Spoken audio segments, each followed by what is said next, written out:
नमस्कार दोस्तों, जय हिंद, जय भारत। लोहाना एजुकेशन चैनल में आपका फिर से स्वागत है और मैं उम्मीद करता हूं कि आप सभी स्वस्थ होंगे। तो दोस्तों, आज हम विश्व की सबसे बड़ी संस्कृति और हमारी संस्कृति वैदिक सभ्यता के बारे में आज हम जिक्र करेंगे। ठीक है ना? जिसने दुनिया को ऐसे ऐसे ग्रंथ दिए, ऐसी ऐसी चीजें दी, ऐसे ऐसे साहित्य दिए, ठीक है, जिन्होंने लोगों के सोचने का, समझने का, सारी चीजों का नजरिया बदल दिया। आज की जो मॉडर्न साइंस है ना दोस्तों, आज की जो मॉडर्न साइंस है वो हमारे वैदिक कल्चर की ही देन है। ठीक है, समझ गए? तो आज इस लेक्चर में हम करने वाले हैं वैदिक कल्चर। ये लेक्चर फर्स्ट है दोस्तों। ठीक है, ऐसे करके हम कई लेक्चर बनाएंगे जिसमें हम फुल डिटेल में वैदिक संस्कृति को अच्छे से पढ़ेंगे। ठीक है, तो आज के लेक्चर में हम आर्य संस्कृति के बारे में पढ़ेंगे और भारत में आर्यों के आगमन के बारे में पढ़ेंगे। हमारे साथ जुड़े रहे। ठीक है, और देखिए, history for all competitive exam, आप चाहे किसी भी एग्जाम की तैयारी कर रहे हो, ठीक है, मैं आपसे दोस्तों प्रॉमिस करता हूं कि जो मैं ये लेक्चर्स दे रहा हूं ना, इसी में से आप कोई भी एग्जाम उठाना, इसमें से आया मिलेगा आपको। ठीक है ना? समझ गए ना? आपका कोई भी, या तो आप एग्जाम देंगे या दे चुके हैं, आप मिलाना, इनमें से जरूर आएंगे जो भी मैं अभी लेक्चर दूंगा आगे सारे। ठीक है ना? तो आप हमारे साथ जुड़े रहें और कंप्लीट प्रॉपर हमारे लेक्चर्स को फॉलो करें और एंड तक वीडियो जरूर देखें दोस्तों। समझ गए ना? आप अगर एंड तक ऐसे स्किप करके देखेंगे तो काफ़ी चीज़ें समझ नहीं आएंगी आपको। ठीक है, तो आइए शुरू करते हैं। तो देखिए, जो वैदिक सभ्यता है ना दोस्तों, ये है ऋग्वैदिक काल। वैदिक सभ्यता का अगर किसी बच्चे को नहीं पता है या किसी भाई को नहीं पता तो मैं बता देता हूँ। जो हमारी वैदिक सभ्यता है ना दोस्तों, वो 1500 से लेकर 1500 बीसी से, यानी ईसा पूर्व से लेकर 600 600 ईसा पूर्व तक मानी जाती है। ठीक है, और इसके दो पार्ट हैं, एक ऋग्वैदिक काल और एक उत्तर वैदिक काल। ठीक है, जो ऋग्वैदिक काल है वो है 1500 से लेकर 1000 बीसी तक। ठीक, और जो हमारा ऋग्वैदिक काल 1500 से लेकर 1000 तक हो गया, और उत्तर वैदिक काल है वो 1000 बीसी से लगभग 600 बीसी तक रहेगा दोस्तों। ठीक है, देखिए, तो वैदिक काल दो पार्टों में डिवाइड है, एक ऋग्वैदिक काल और एक उत्तर वैदिक काल। ठीक है, ऋग्वैदिक काल 1500 बीसी से लेकर 1000 बीसी तक रहेगा। ठीक है, ईसा पूर्व तक।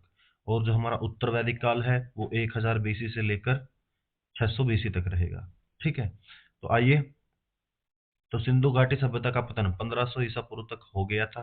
इसके पश्चात एक सभ्यता प्रकाश में आई जिसे हम वैदिक सभ्यता या वैदिक संस्कृति भी कहते हैं। ठीक है, अब चूंकि वैदिक सभ्यता के संस्थापक आर्य थे, इसलिए इसे आर्य सभ्यता भी कहा जाता है। यह मूल रूप से ग्रामीण थी दोस्तों। ठीक है, तो सिंधु घाटी का स्वरूप नगरीय था, लेकिन वैदिक सभ्यता का स्वरूप ग्रामीण था। तो आगे देखियो, इस सभ्यता की संपूर्ण जानकारी वेदों से मिलती है। वेद दोस्तों, ये वे वेद हैं जिन्होंने पूरी दुनिया को, पूरे विश्व को ज्ञान दिया है। ठीक है, आपको पता है हमारे वेद चार हैं, लेकिन आप कमेंट में करके बताएं कि दोस्तों पांचवा वेद किसे माना जाता है। ठीक है, ये आप कमेंट में करके बताएं। तो देखिए, आगे देखिए, इसलिए इस काल को वैदिक काल कहा जाता है। ठीक है ना? तो यह काल 1500 ईसा पूर्व से लेकर 600 ईसा पूर्व तक अस्तित्व में रहा। आगे देखते हैं दोस्तों, तो वैदिक काल के अध्ययन के स्रोत। भाई, वैदिक काल के अगर हम पता लगाएं कि कैसे पता चलता है कि हमें वैदिक काल की चीजें से कहाँ से पता चलती हैं, तो इसके दो स्रोत हैं। ठीक है, तो जैसे एक तो पुरातात्विक स्रोत, यानी चित्रधूसर मृतभांड। ये आगे हम डिस्कस करेंगे, चित्रधूसर मृतभांड क्या होता है वगैरह। आगे देखिए, लोहा निवास स्थान। दूसरा साहित्यिक स्रोत, साहित्यिक स्रोत मतलब ग्रंथ वगैरह। तो इसमें चारों तो वेद दोस्तों, ऋग्वेद, सोमवेद, यजुर्वेद, अथर्ववेद, अरणायक और उपनिषद। ठीक है, अरणायक उपनिषद को भी डिस्कस करेंगे आगे। वैसे मैंने एक लेक्चर दिया हुआ है दोस्तों, 45 प्लस एमसीक्यूज क्वेश्चंस का, तो उसमें मैंने अरणायक और उपनिषद को डिस्कस किया है, आप वो भी देख सकते हैं। आगे देखिए, ज्ञातव्य को हड़प्पावासी लौह से परिचित नहीं थे। हड़प्पावासी लौह से परिचित नहीं, वो केवल ताम्र और कांस्य से परिचित थे। लौह युग की शुरुआत सिंधु के पतन के बाद लगभग 1200 ईसा पूर्व के बाद हुआ। तो चार पुरातात्विक स्थलों की खुदाई, जैसे जखेड़ा, हस्तिनापुर, नौ और अतिरंजी खेड़ा। ये अतिरंजी खेड़ा बहुत फेमस है दोस्तों, ठीक है, ये यूपी के अंदर आता है। में सर्वाधिक लौह शस्त्र मिले हैं। वैदिक काल दो हिस्सों में बटा है। ऋग वैदिक काल जो 1500 से 1000 ईसा, इसमें आर्य संस्कृति व आगमन को पढ़ा जाता है। इस समय हम ऋग वैदिक काल को ही डिस्कस कर रहे हैं। उत्तर वैदिक काल 1600, जिसमें वेद एवं अन्य ग्रंथ की रचना होगी दोस्तों, उसमें वो पढ़ा जाएगा, ठीक है। तो ऋग वैदिक काल में आर्यों के, जबकि वैदिक काल में आर्यों के विस्तार की जानकारी मिलती है।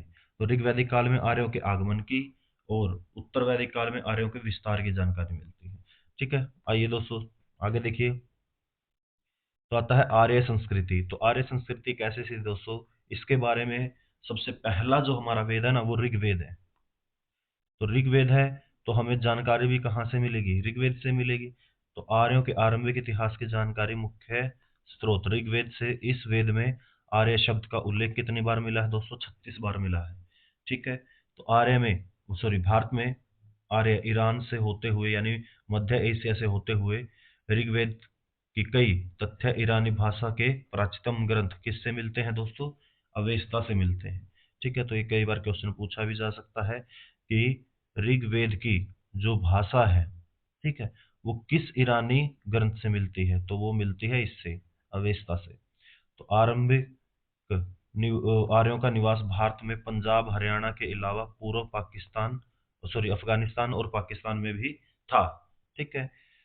समाज पुरुष प्रधान यानी पितृसत्तात्मक था तथा नारी को उचित सम्मान प्राप्त होता था, ठीक है। आर्यों की सबसे प्रमुख नदी सिंधु, जबकि सरस्वती नदी को नदीमता अर्थात सर्वश्रेष्ठ नदी या सबसे पवित्र नदी कहा गया। देखिए सबसे महत्वपूर्ण जो नदी थी ना, वो सिंधु नदी थी दोस्तों, लेकिन उस समय सबसे पवित्र नदी जो मानी जाती थी, वो मानी जाती थी, सॉरी, सरस्वती, ठीक है।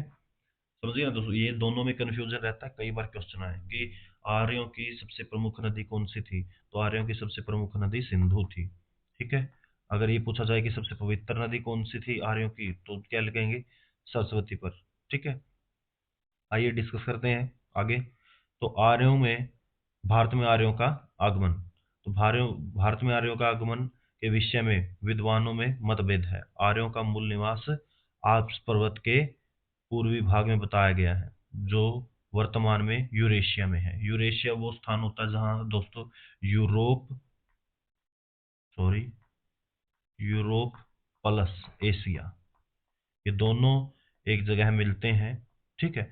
तो जो वो हिस्सा होता है ना, जिस जो हिस्सा यूरोप से भी मिल और एशिया से, उसको बोला जाता है यूरेशिया, ठीक है। आगे देखिए, इसमें मतभेद है दोस्तों, लेकिन मैं बता देता हूँ काफी जो इतिहासकार हैं वो अलग अलग तथ्य देते हैं, ठीक है।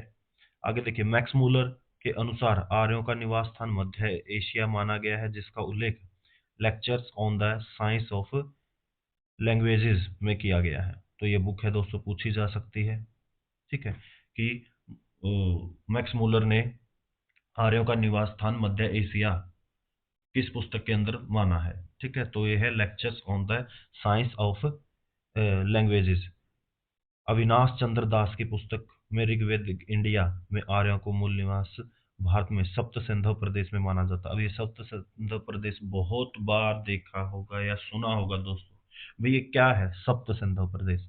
तो सप्त सिंधु प्रदेश सिंधु नदी, सिंधु सॉरी, सरस्वती, झेलम, चिनाब, रावी, व्यास और सतलुज नदी के क्षेत्र, तो इनके आसपास जितना भी क्षेत्र है सबको क्या बोला जाएगा, सप्त सिंधु प्रदेश। ये 7 नदियां हैं, सिंधु, सरस्वती, झेलम, चिनाब, रावी, व्यास, सतलुज, ठीक है। तो इसी प्रदेश को सारे को क्या बोला जाता है, सप्त सिंधु प्रदेश, जो इस नदी के आसपास का जो क्षेत्र है। तो स्वामी दयानंद सरस्वती की पुस्तक सत्यार्थ प्रकाश है इंडियन हिस्टोरिकल ट्रेडिशन, आर्यों के बारे में कहते हैं कि वो कहाँ से आए थे, तिब्बत के, तिब्बत में आए थे, उनका स्थान, मूल स्थान तिब्बत था। बाल गंगाधर तिलक जी ने उत्तरी ध्रुव को आर्यों का मूल निवास माना है, जिनका वर्णन इनकी पुस्तक the Arctic home of the Aryan में मिलता है। इनमें आर्यों का आगमन की तिथि 6000 ईसा पूर्व निर्धारित की है। तो देखिए दोस्तों, अलग अलग इतिहासकार या विद्वानों का अलग अलग मत है, ठीक है, लेकिन जो ज़्यादा अगर ऑथेंटिक माना जाता है ना, वो मध्य एशिया को ही माना जाता है। ठीक है, यानी मैक्स मूलर वाली बात सबसे ज़्यादा मानी जाती है। तो आज ने हमने ये आगमन और यहाँ पर हमने आर्य संस्कृति को डिस्कस किया है दोस्तों।